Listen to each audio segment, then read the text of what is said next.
Hello everyone, how are you doing? Hope you are enjoying your Makar Sankranti, Lori, Pongal, all the festival today. So yesterday we have discussed Kepler's first law. Today, as you people can see, we are discussing Kepler's second law and third law also. Okay. So festival, boring teaching? No. Definitely teaching is not boring. Maybe for you people you might be thinking, I don't know, some might be thinking studies in holidays, no. But it is up to you whether you will study or not, or you will balance everything, enjoy also, study also. Come back to the topic. Kepler's second law. What is this law is telling us? This is also known as law of areas. Law of areas. We'll see why it is called law of areas also. So yesterday we have discussed planet is revolving around the sun in an elliptical orbit. This thing we have discussed yesterday. Suppose your sun is over here and your planet will revolve around the sun like this. Clear? So while the planet is revolving around the sun, suppose we will consider the position, suppose the position over here. Okay, when planet is over here while revolving around the sun, we will consider this position first. Suppose this position is A prime. Clear? So after some time the planet will, this is your first position, then after some time the planet will, suppose, reach over here, that is we name it as B prime, and join these two positions with straight lines from the sun. These are imaginary lines, by the way. We are not actually drawing. These are imaginary lines. We are drawing it to understand the concept. Okay? Clear, children? And while covering this distance from A prime to B prime or A dash to B dash, it covered area of, this is the area covered during the time. We will name this area as A1. Now planet is revolving. Now next time we will consider this position now. Let it be A. Planet is over here now after some time. Join this also with your sun. Then after some time planet reached over here. We are just considering any place we can consider, over here, it doesn't matter. Now again draw this line. Okay, this is your B, and let the area covered while covering this distance from A to B is A2. Now we'll see what is the relation between these two areas. According to Kepler, these two areas actually same. That means according to the second law, A1 is equal to A2. This is suggested by Kepler. Clear, children? But why he said so?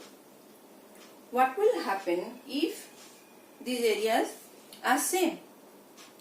Now you people can very well see that this distance, okay, these distances between the sun and the planet and this distance between the sun and planet are different. Clear? Are different? Clear, children? And we know that if the distance increases, universal law of gravitation, Newton's law, we have studied, F is equal to G m1 m2 by r square. This thing already we have studied. Okay. So as the distance increases, your force of gravitation decreases. We have already discussed. So here this distance is more from the sun. This distance between the sun and planet is more than the distance from the sun and planet. So in this case, now distance is more. That means force will be less. In this case, force will be less. You can say, I will make it like this. Force will be less. Okay. And here distance is more comparatively. If we consider these two cases. So if distance is more, so in this case your F will be more. Clear, children? your force of gravitation will be more in this case. If force is more, that means what will happen? If force is more, here force is more, that means planet will move more speedily in this case. And in this case, since force is less, the planet will move slower than this position. That means here the speed will be more. The speed of the planet will be more and here it will be less. Different story altogether. So that means in the elliptical orbit, when the planet is revolving around the sun, this is the conclusion. Speed is not same always. So what information we are getting from the law of areas? When the planet is closer to the sun, then speed is more, and when it is far off from the sun, then speed is less. Is it clear, children? The information we got from Keplers Second Law. So what is the statement? In all the books you will get what is the statement of this Keplers Second Law. Statement is like this: each planet revolves around the sun in such a way that the line joining the planet and the sun, this is the line joining the planet and sun, sweeps over equal areas in equal interval of time. That means in a particular time interval, suppose this is for 5 seconds, this is for 5 seconds. In a given time interval, this line will cover equal areas. See, these areas will be same. Is it clear, children? So each planet around the sun, each planet revolves around the sun in such a way that the line joining the planet to the sun sweeps over equal areas in equal intervals of time. Is it clear, children? So this is your second law, that is law of areas. Hope I am clear with this, and what information we got from the second law, that also understood. Here when it is closer to the sun, speed will be more, and when it is far off, speed will be less. It will be slow, and we have understood that also using universal Newton's law of gravitation. Actually Kepler gave all the rules, but he has stated all the laws, but he didn't explain. He didn't explain the motion of the planets. Only Newton has explained everything, and in detail we will discuss in my next lecture. Is it clear, children? Okay. We will move to the third law of the Kepler law. What is the third law of the Kepler? This is Kepler's third law now we are discussing. So Kepler's third law is, how first law is called law of orbits and Kepler's second law is law of areas. So Kepler's third law is known as law of periods. Law of periods. Here, children, why periods? Actually about the path we have studied, about the area, speed, everything we have studied, but till now we have no idea what about the time period. How much time the planet will take for the revolution around the sun. Okay. And just now we have seen that if the planet is far off from the sun, then it will move slowly. Okay. So time period is more, and if planet is closer to the sun, then speed will be more. To get that idea, see, Mercury is closer to your sun. If you compare it with the suppose Uranus. Take the Neptune, suppose far off.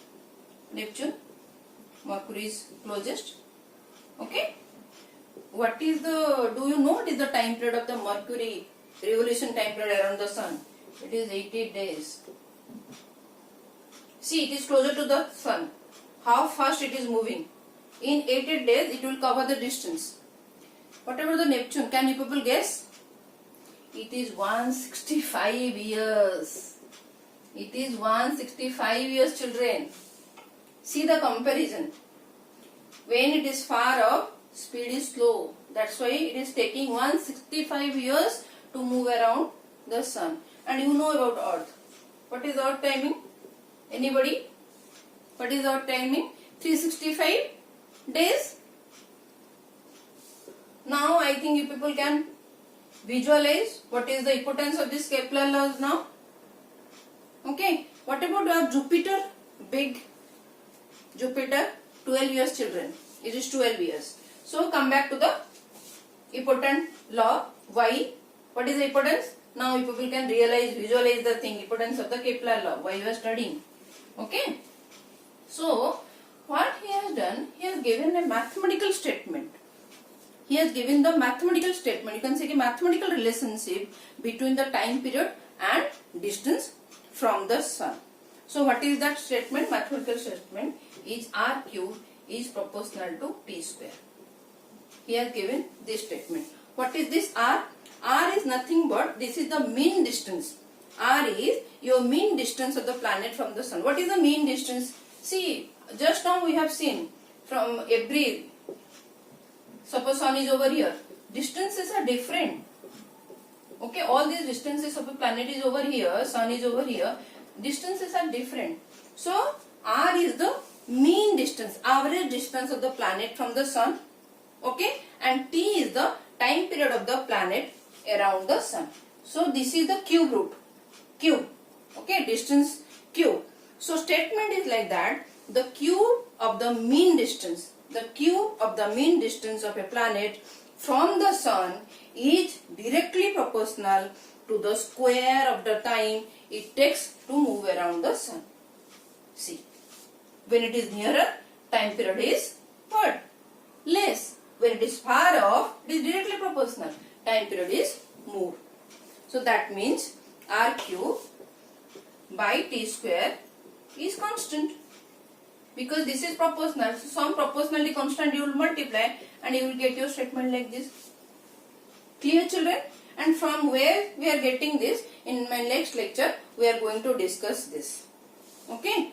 How this inverse square rule, how Newton has guessed this rule, and what is the importance, what is the explanation from the Newton. Already I have mentioned F is equal to gmm by r square. We have utilized why it sweeps equal areas, how it is utilizing, how Newton is explaining this law that Kepler gave us. Okay? Okay, children? I think you people have understood, I think. Hope you have understood this lecture. If any doubt, please leave a comment so that I can address in my next lecture. It will be easy for us to go forward with our syllabus. Okay? In my next lecture, we will be discussing the Newton's role in this Kepler's laws. Okay? What he has done, how he has explained. Clear, children? Okay. Okay. Thank you for watching, children. Please stay safe and take care of yourself. Enjoy but study. Balance your life. Okay? Thank you so much, children.